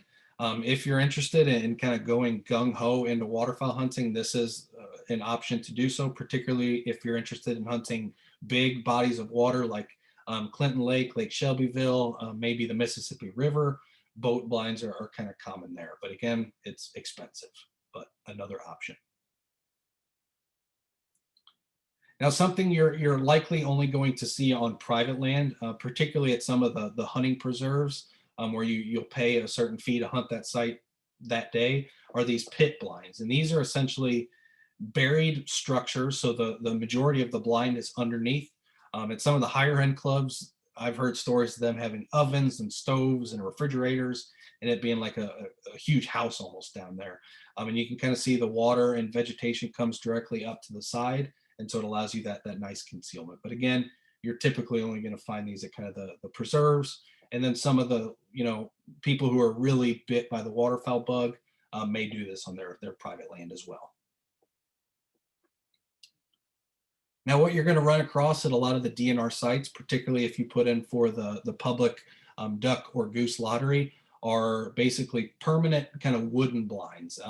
And so this is kind of what the structure is going to look like. They're not the greatest hunting. It's a comfortable hunt because you're going to be out of the wind, you're going to be out of the water, you're going to be dry.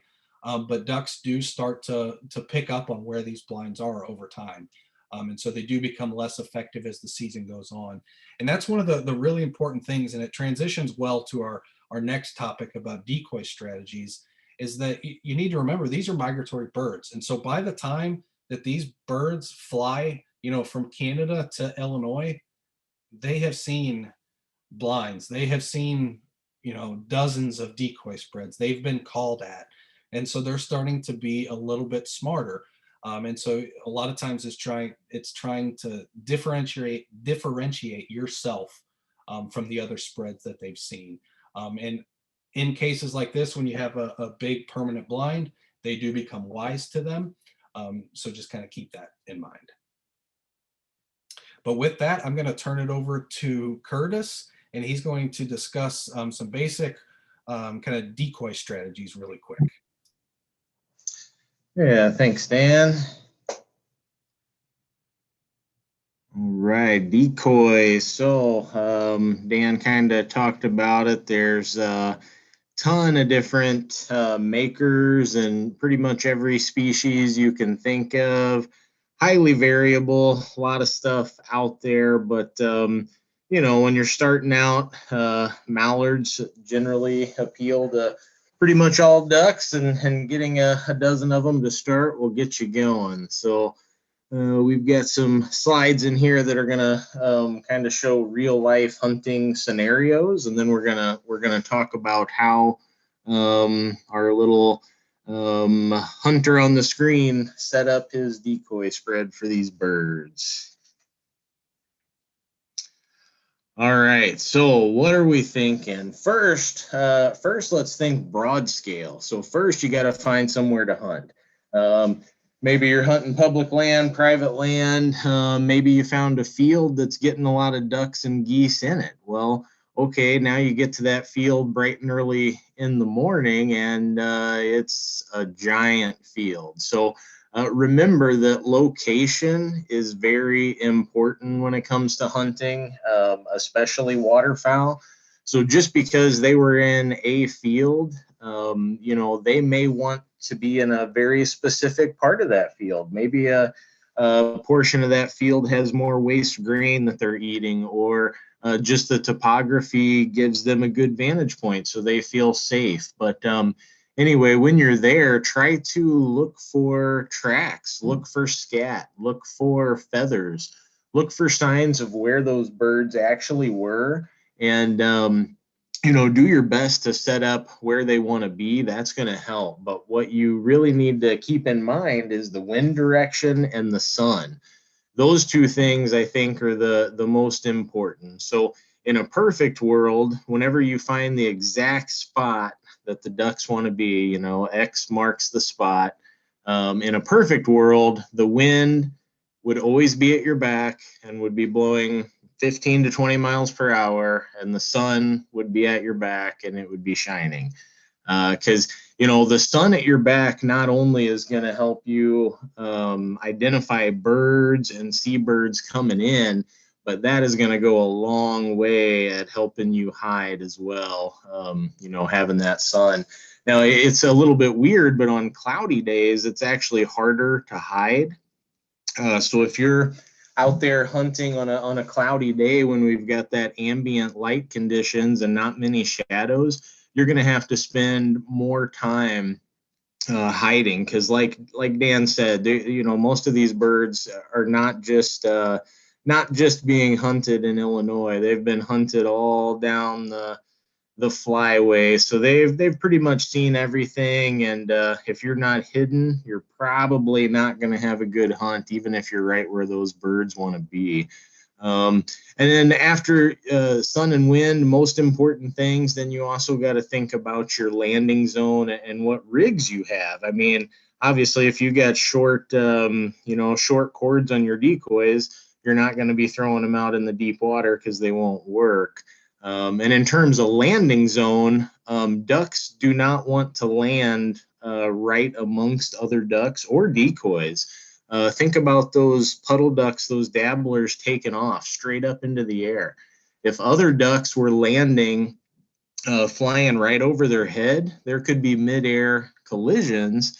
And for a critter that's dependent upon being mobile and being able to migrate long distances, it doesn't take much of a collision or an injury to be fatal. So anyway, give them a landing zone where there's no decoys, and that's you play your cards right, that's going to be right where they want to set down.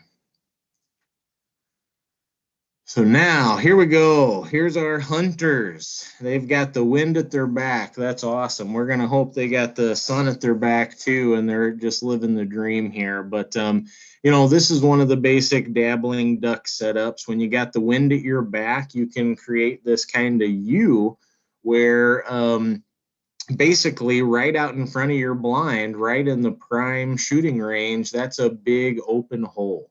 And then your decoys are scattered around there. That gives the ducks a very obvious place to land.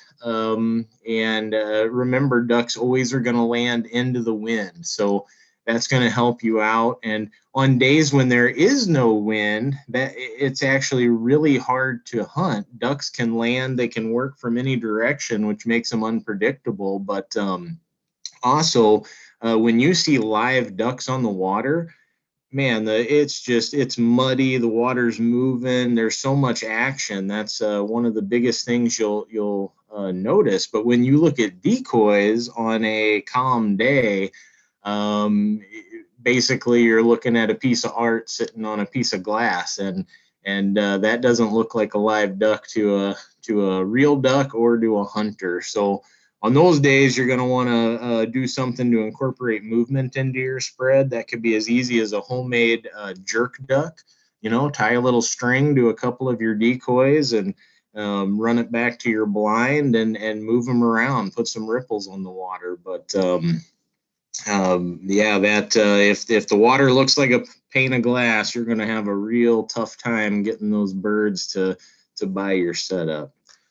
Let's look at another scenario here. So now we got I'm going to assume these guys pick the sun at their back, but this is more of a real life scenario. It's not a perfect world, so the wind's not at our back too. So if I have the option, I'm going to choose this. I'm going to put the sun at my back rather than the wind, because to me, being able to ID ducks and being able to hide, that's the most important thing. I can kind of manipulate them and get them to land where I want using this, which could be called a C or a J hook decoy spread. And now, because ducks land into the wind's not at our back. Instead of a U, we want to catch them and basically get them to settle right in front of us before they fly past us. So this is a good decoy spread for a crosswind. And again, like I said, I think the sun is more important. So when given the option, put the sun at your back And as long as that doesn't make the wind right in your face, because that makes it really hard to hunt, then that's kind of the way you want to do it. So let's look at the next scenario here. And again, if it switches over, yep, just switch your U and or C or J hook, whatever you want to call it. And one thing I want to mention about this, do not be afraid to move during a hunt. You know, hunt when you're out on a hunt, yeah, you're hoping to maybe get some birds for your table, have a good time, but you're a student. You're learning in the world's best classroom, the outdoors. And if you go out there and you're noticing something's not working, you got a feeling, change it. If it doesn't work, it's still a learning. It's a chance for you to learn from that. So waterfowl, you got to be mobile, you got to move, and yeah, don't be afraid to do that. Especially keep a look on the weather, because the wind direction may shift mid-hunt, which may require you to shift your decoys around like this. So let's check out this next one here. And now we're going to be getting into more of what we call diving duck spreads. So these are going to be big rafts. These are generally in strings, and sometimes people will rig these up almost like a trot line if you've ever set lines for fishing. And sometimes instead of each of those decoys having a weight, there's just going to be one big weight on the very end, and they'll run a line. And you know, that looks, that's how divers actually sit. There'll be a big raft. A lot of times it'll be linear, and a big raft of divers will be out there. So this kind of emulates that. Again, whether it's a diver, a puddle duck, a goose, any kind of bird, they're always going to land into the wind.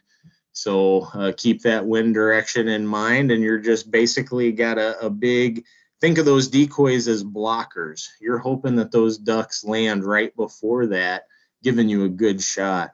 And one little pro tip here that I want to throw in, we talk about getting mallard decoys, but get yourself, you know, once you're ready to buy a few more decoys, get a different species. And I like to throw one different species out at the edge of the effective range. And this is really good if you bring somebody new out, or, you know, judging the range of waterfowl over the water can be really, really hard. So if you throw one gadwall decoy or shoveler decoy out there at 35 yards, it's just kind of a visual clue that can really help to, you know, let you know that your ducks are in range before you're pulling that trigger. So let's look at the next one here. Now we're getting into geese. So now we're in the land. Now, like Dan said, we're all taking naps in our nice comfy layout blind there and hoping some geese come in. But again, just like with ducks, sun and wind, and landing zone, you got to think about all these things. So even though geese are a lot easier to ID generally than ducks, the diversity is a lot less. You don't have to, the sexes of geese and swans look the same, so you don't have to worry about any sex-specific regulations. So you don't need the sun at your back necessarily to ID, but still being hidden from these birds with that have a high degree of visual acuity, and especially a big flock that's you know, looking for everything that wants to eat them, getting hidden and making it look like no people are there is the name of the game. So get that sun at your back. Get the wind at your back, and give that big open landing zone out in front of you. Also, another thing I'll point out here, sometimes people will sprinkle decoys right by their layout blinds, and that's fine. I typically do stay away from that because I don't want to give the geese any reason to look where I am. And that includes calling. When you got ducks or geese locked up and coming to you, at that point, there's really no reason to call. Just let them come. You know, it has a chance to do harm because it can have them pick you out of the blind there. So, all right, let's look at the next spread here. All right, so now here, what we got, I like to call this the family group spread. So this is a scattered spread.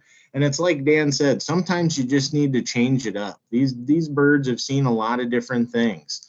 Change it up. Go out there and put all your decoys just in little groups. This looks really, this looks natural because this is the way geese are in small family groups. And if they're comfortable and they're feeding and there's food all around, you know, that's completely normal. So this is kind of like a curveball, a change up, and just a good little way to show the geese a little something different. Look at this next one here. Okay, so now out of decoys and talking about ethics. So this is really important no matter what you're doing, whether you're hunting or even just hiking out on public land. You need to remember that basically everybody that doesn't do what you do, you are a representative of that to them. So if they're not a hunter, you may be a brand new duck hunter. You've never gone out. It's day one. But to everybody that sees you, you are a duck hunter. So you want to make sure that you're practicing proper ethics and you're a proper role model for duck hunters everywhere. And you know, be mindful of other hunters. Public land, it's for everybody. None of us own it. Yeah, we want to be kind. We want to talk amongst hunters, and hopefully through communication, everybody can be happy. But when you're going out there, if somebody's set up, try to at least maintain 250 yards. You know, I don't care. Yeah, you scouted that spot 2 or 3 days. You are ready to hunt it, but somebody's there before you. You know, that's tough. If you set up there too, chances are both parties are going to have a bad hunt, and you're probably going to be angry at one another, and everybody's going to have a bad time. So go somewhere else, have a plan B, plan C, plan D, but definitely give people their space. And remember that not just duck hunters are out there.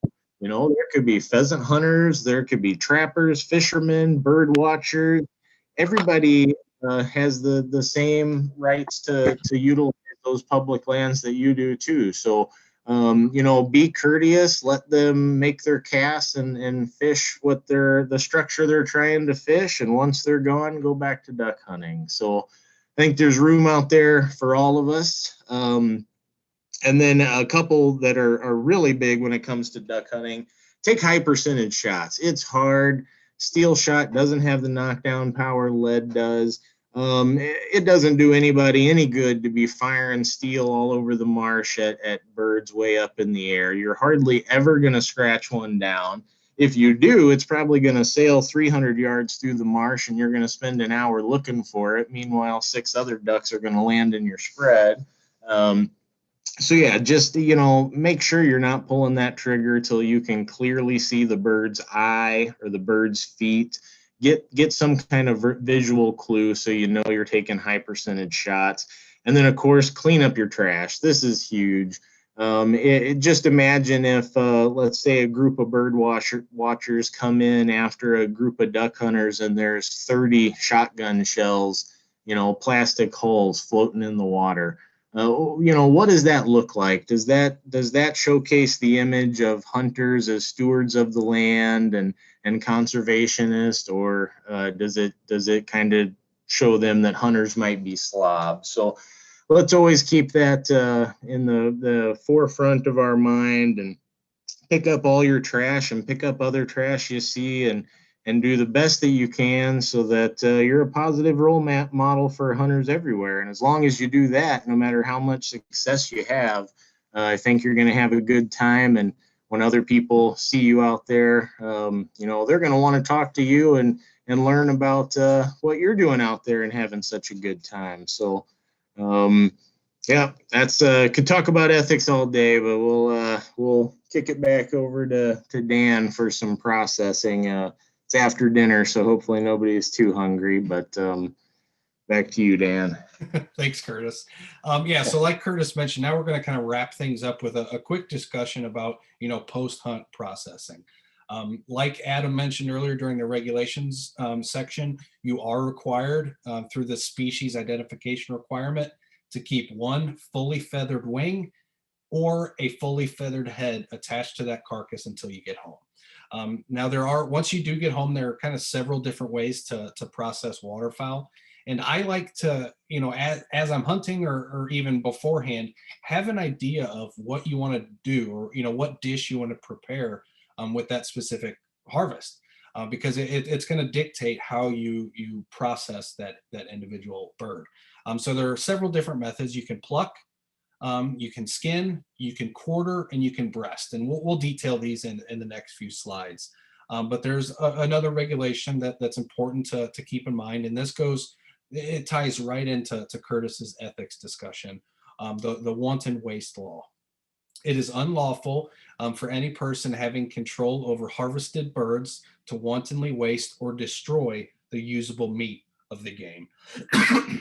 Excuse me. And so by law, usable game in Illinois is defined as the breast meat of birds.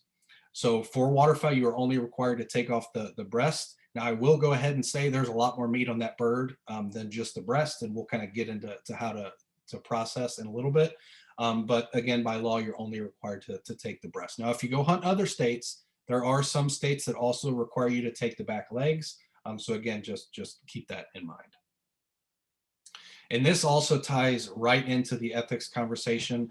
I have seen this at numerous sites over the years, whether it's people dumping, deer carcasses after they've processed them, or people doing this at public sites. And that's basically plucking the bird. You can see just in this picture, it makes a mess. So please don't do this at a site and just kind of leave the feathers just to blow all over the place. Again, it doesn't portray hunters in a good image, and it's not a very ethical thing to do. So the nice thing about dry plucking waterfowl is you don't need much, just patience, time, and a place that you can do it that hopefully doesn't have too much wind, because again, it's going to make a mess. And so it's fairly simple. You're just going to begin plucking the bird. And there is kind of a unique approach to this. And once you start doing it, you'll learn that. But when I first started, I wanted to just kind of grab a chunk of feathers off the breast and pull it up. That is going to wear your arm out before you're an eighth of the way through the bird. The best way to do it is just to grab a hold of the feathers and kind of shift and roll your hand forward, and it'll pluck them right from the skin.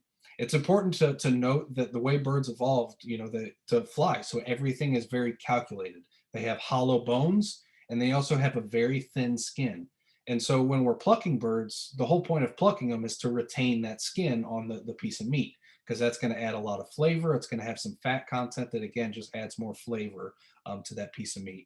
And so doing it this way, where you just kind of grab a hold of the feathers and roll your fist forward, is going to hopefully allow you to keep that skin intact, so that you can retain it as you cut it. But essentially, you're just going to pluck the entire bird, and then you're going to clip the wing tips and the legs, and then remove the bird's head.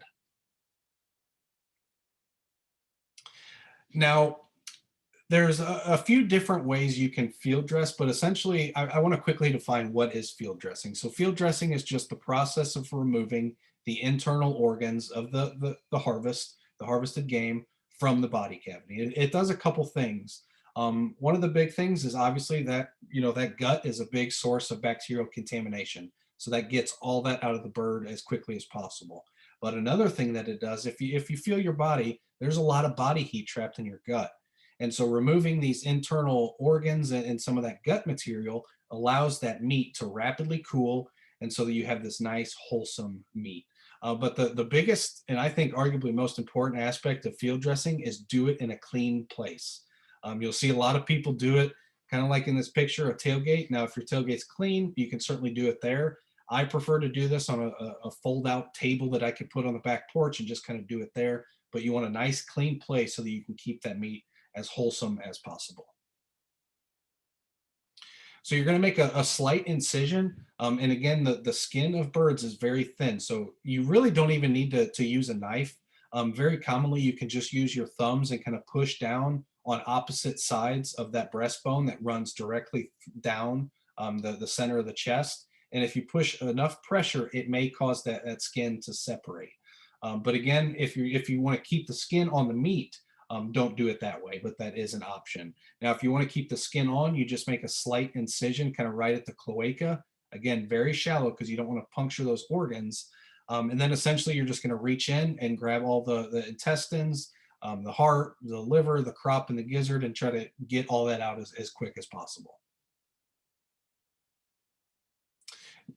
Now, if you want to just breast it out, this is probably the most common method that waterfowl hunters use, you can either pluck like you see here in this picture, and this will leave the skin on the breast. So you can either process a whole bird and pluck the entire thing. So you kind of have this, like a skinned duck, if you want to do a roast duck. But what I like to do is for the breasts, I'll try to leave the skin on, and then I'll go ahead and breast them out. And so you'll want to pluck the feathers, very similar to how we discussed plucking earlier, and just expose those two breasts. And if you see this white line that runs directly down that chest, that's going to be the breastbone, and that's what we're going to kind of use as our guideline for removing the breasts. And so after you get the majority of it plucked from that chest, or if you want to skin it, you can just kind of rip that skin off and expose that breast meat. You'll just make a slight incision right alongside of the breastbone, and you can do this on both sides. And then once you get to that point, you can pull the skin down. Again, if you want skinless breast, if you want the skin on, you wouldn't do this part. And then you'll just follow right along that breastbone. It's fairly easy. Again, you don't need a huge knife for this. Your very common pocket knife is going to be more than acceptable for this task.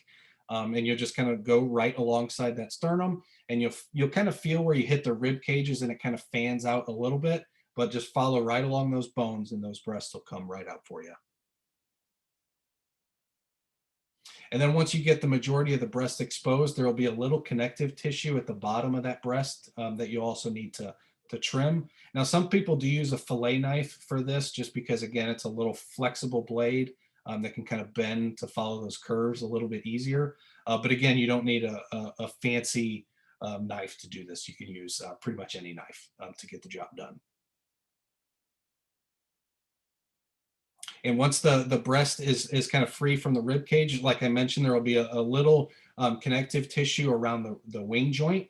And you'll kind of see that pretty plain as day. If you try to pull that breast out of the carcass, it'll still be attached by some connective tissue right there. And just a quick slight incision will go ahead and remove the rest of that breast meat.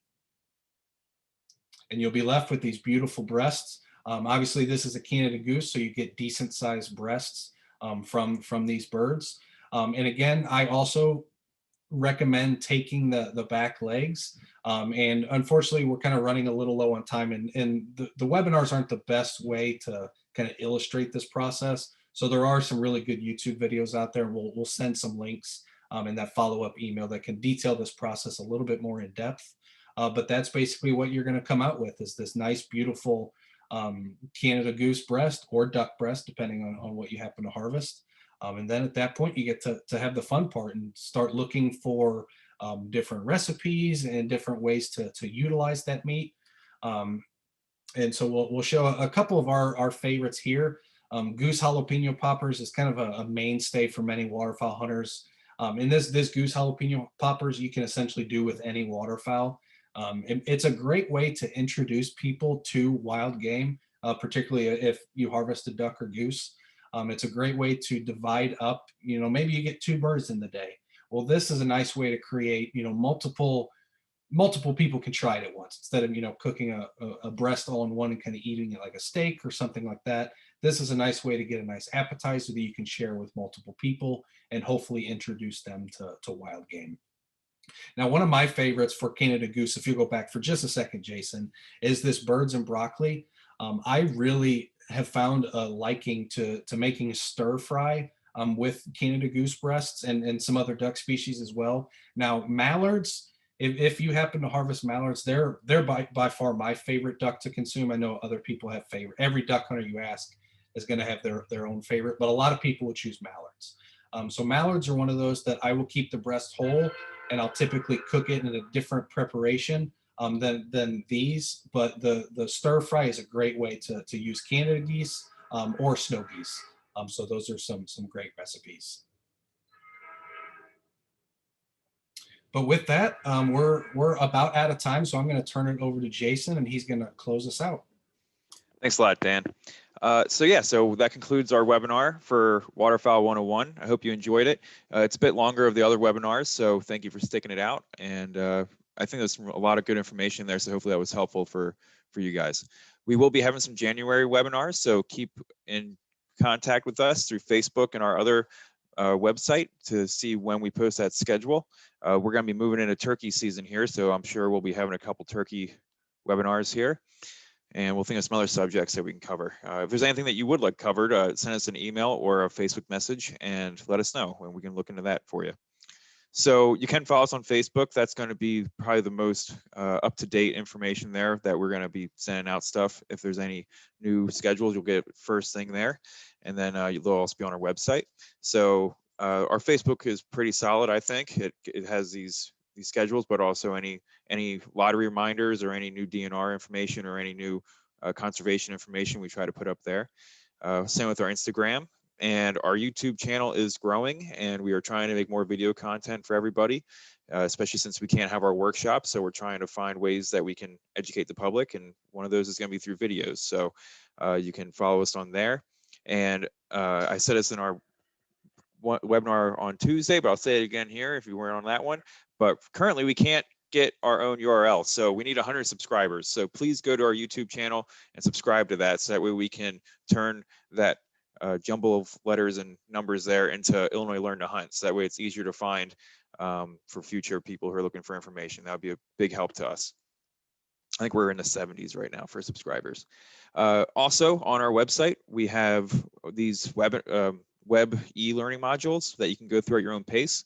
And we are currently going to be updating these shortly. We updated them through the year last year. And so there's some good information here if you can't make it to a webinar, if you like working through your own pace. There's some good reference information in all these. And I know Waterfowl is going to probably be the next one that we update. So keep following us on Facebook. And I think we're going to have Waterfowl 102 and 103 coming out shortly. So keep an eye on that. And again, if this is your first encounter with us in Illinois Learn to Hunt, traditionally we were workshop classes. So you could have actually went and learned how to breast out a bird hands-on. But unfortunately, again, we can't be doing that right now. And we look forward to doing that in the future.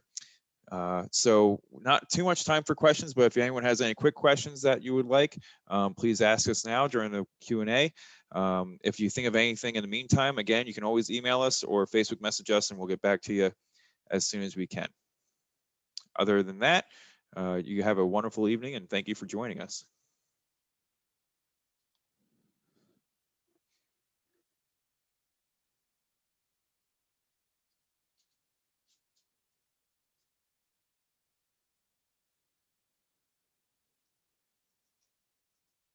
All right, any questions at all? If not,